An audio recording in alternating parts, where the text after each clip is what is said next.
ಅವರಿಗೆ ಥೂ ಅಂತಂದ್ರೆ ದಮ್ಮಿದ್ರೆ ನಿಮ್ಗೆ ದಮ್ಮಿದ್ರೆ ಮೋದಿ ಅವ್ರ ಮಾತನ್ನ ಕೇಳಲ್ಲ.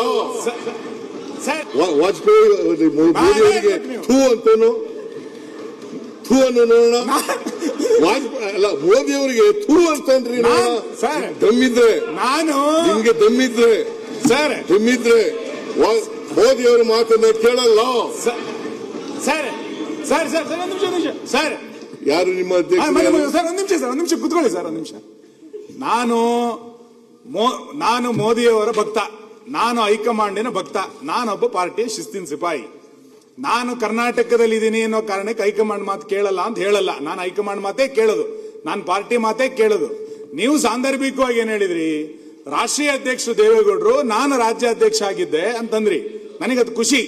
ನೀವು ಹೋಗಿ ನಿಮ್ ತನ ಉಳಿಸ್ಕೊಂಡ್ರಿ ಅಂತ. ಆ ತನ 2026ರಿಂದ 28 ತನಕ ಉಳಿಸ್ಕೊಳ್ಳಿ ಅಂತ.